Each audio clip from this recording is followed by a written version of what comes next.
My name is Carrie.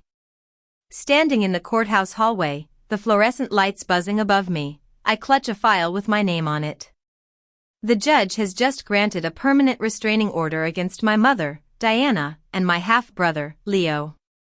The words ring in my ears like a bell, clear and final. As I step out into the Florida heat, the sun glaring off the courthouse steps, my phone buzzes with a bank notification. Another failed transfer attempt of $10,000 from my savings.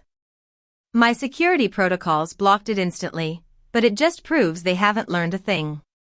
It all started years ago. I grew up in a small town in Texas, in a shabby 2-story house on Elm Street. My dad, Tom, was a mechanic. His hands were always blackened with grease, but he had a heart of gold. He'd work long hours at the local garage, often coming home exhausted.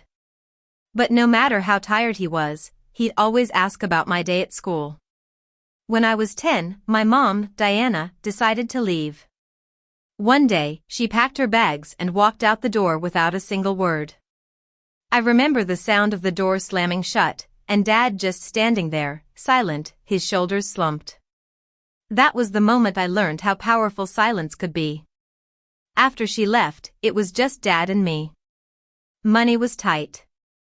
Dad worked extra shifts, and I started doing odd jobs around the neighborhood. I mowed lawns, walked dogs, and did grocery runs for the elderly. Every penny we earned went into a piggy bank we kept on the kitchen counter, labeled bills. Dad was a stoic man. He never once bad-mouthed my mom. He'd just say, "Carrie, people show their true colors when times get tough. We'll be okay." I held on to those words like a lifeline. Through high school, I studied hard. I spent countless nights poring over textbooks, dreaming of a better life. And my hard work paid off. I got a full-ride scholarship to a prestigious university in the city. College was a whirlwind. I worked part-time at a coffee shop while studying full-time. I was like a machine, constantly moving, constantly striving. Eventually, I landed a great job at a tech company. I rented a nice apartment downtown, had a good salary, and my fridge was always stocked. But success has a way of attracting the wrong kind of attention. I had no idea that Diana had been keeping tabs on me through my old high school friends. She knew about my job, my car, and where I lived. One evening, as the sun was setting and casting a warm glow over my apartment, there was a knock on my door. I opened it to find Diana standing there, smiling as if nothing had ever happened. She said she'd come to make amends. But then, she dropped the bombshell. She asked for $60,000 for Leo's college tuition and $3,000 a month to help their family. I just stood there, stunned. This was the woman who had abandoned us, and now she was treating me like an ATM. I shut the door in her face that night, thinking that would be the end of it. But I was wrong. A few days later, I got a text from her. "Carrie, can we meet for coffee? I just want to talk." Curiosity got the better of me. I'd spent so many years wondering why she left, so I agreed to meet her at a trendy coffee shop downtown. When I walked in, she was already there, waving at me with a big, fake smile. Leo was sitting in a corner, his headphones on, scrolling through his phone. I sat down across from them, keeping my guard up. Diana reached for my hand. "Carrie, I've missed you so much. I've wanted to explain everything for years." Her voice trembled, trying to sound sincere. I told her to go ahead. She launched into a story about how Dad had kept me from her. How he'd changed our phone number and moved us around to make sure she couldn't find me.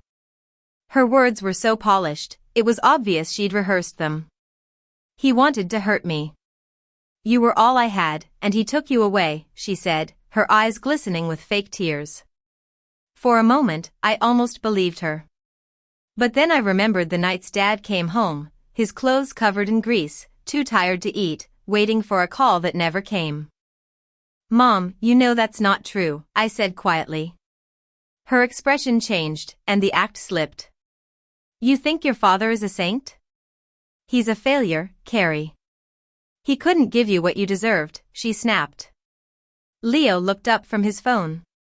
You make good money, right? I saw your car. Mom just needs a little help with tuition. $60,000 isn't that much for you. Diana placed a hand on his arm, pretending to scold him. Leo, sweetie, that's not how you ask. Then she turned back to me. We just want a chance to start over. I felt the anger rising in me. By draining my bank account? Where were you when Dad and I were struggling to pay the bills? I stood up, my voice shaking but firm. You left. You don't get to rewrite history because you need cash. Leo scoffed. You've changed. Good. That was the point, I replied. Diana's face hardened.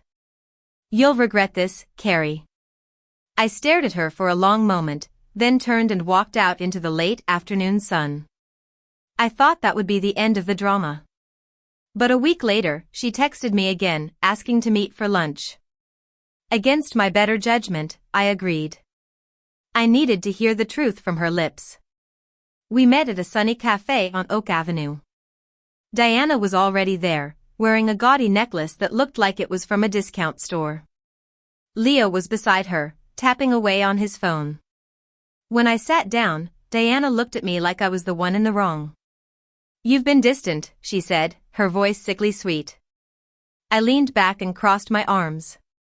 I've been busy working. You remember what that's like? She ignored my jab. You know I really tried with your father. He made things impossible. He didn't want me to be part of your life. I was fed up.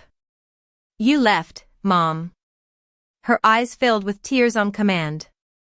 He shut me out, Carrie. You were just a little girl. You don't remember. Leo sighed loudly and flipped his phone face down. Can we just talk about what matters? I need a car. College is impossible without one. Diana jumped in. We thought maybe you could help. Something reliable, nothing fancy. Leo smirked. Like a Mustang, used maybe. And I need a new phone, too. This one's ancient. I stared at them in disbelief. You're asking me to buy you a car and a phone after I said no to the tuition? Leo shrugged. You've got the money. What's the big deal? I took a deep breath. The big deal is that you think I owe you. You think you can walk back into my life after all these years and demand things from me. Diana's voice rose. Don't twist this. We're family, Carrie. You're successful. Why shouldn't you help? I couldn't hold back anymore. Because you weren't there when we needed you. You left us to fend for ourselves. Her mask finally cracked. You sound just like him, always keeping score.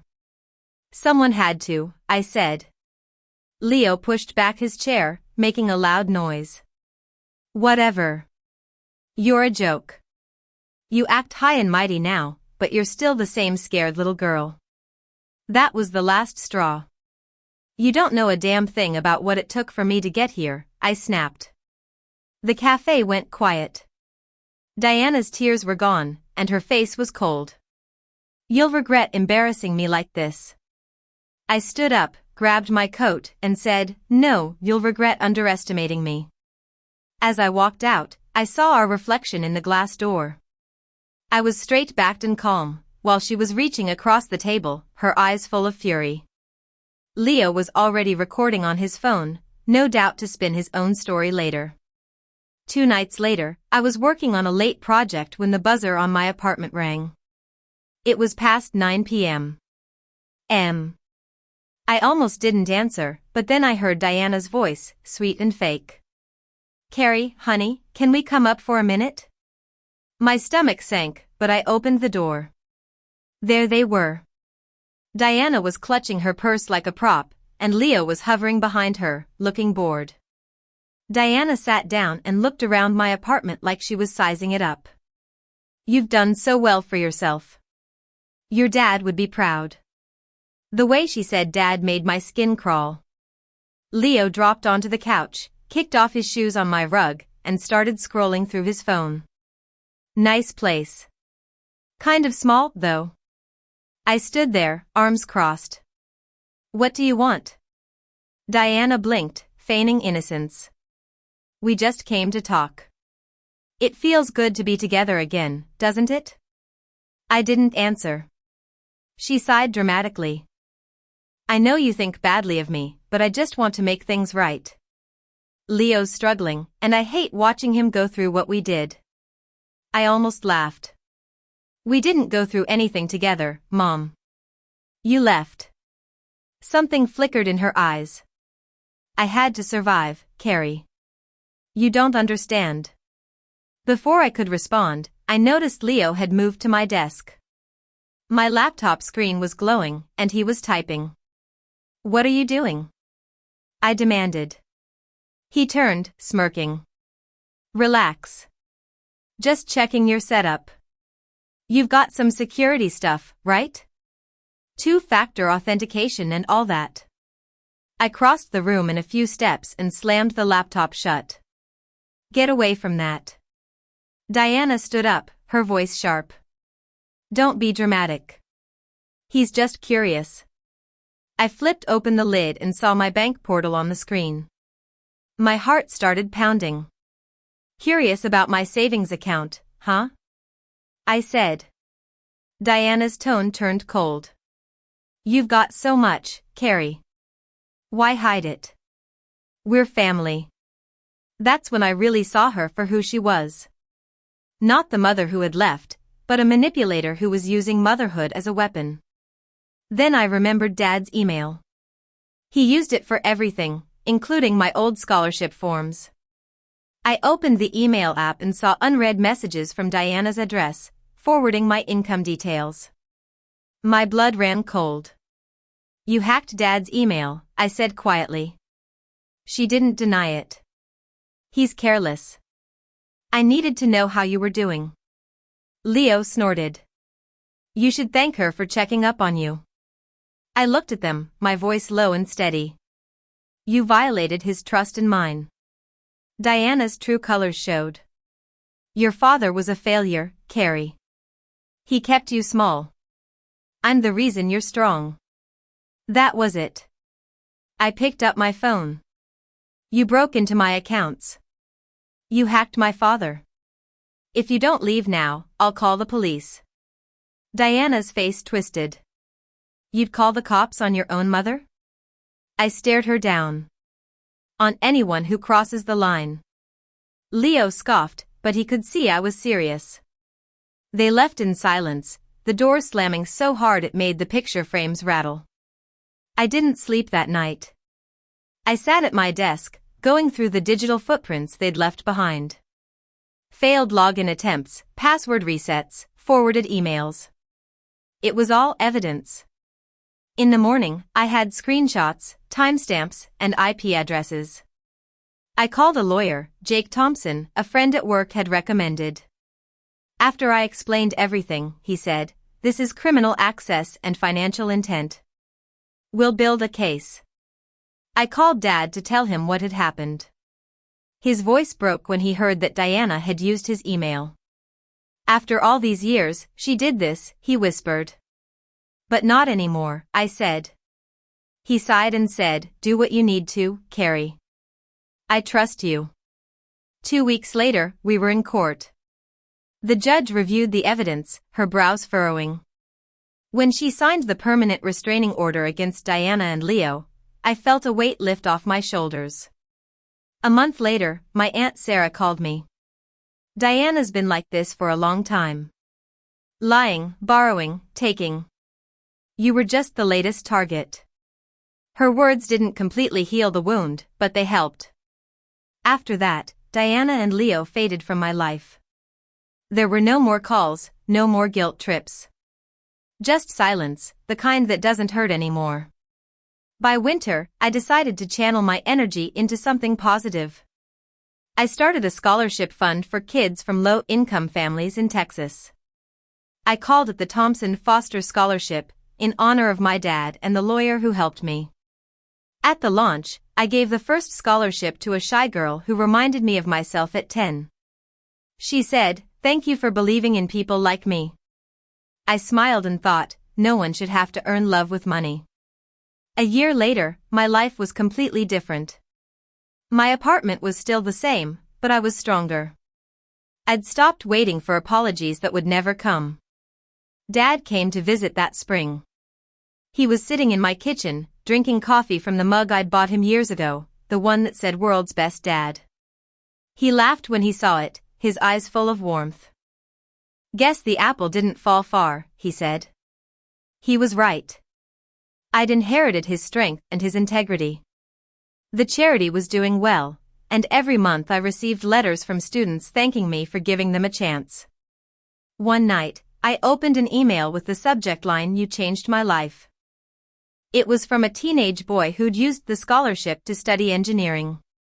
"I want to be like you," he wrote, "independent, unafraid, and kind, but not a pushover." I laughed out loud. He got it. I used to think revenge meant hurting those who hurt me, but now I know it's about finding peace. Peace that they can't touch, steal, or fake. If you've ever had family show up only for your money, I want you to know that you don't owe them anything. You only owe yourself the freedom to live your life. Tell me where you're watching from and if you've ever had to draw your own line. And if this story resonates with you, hit subscribe. There's more where this came from.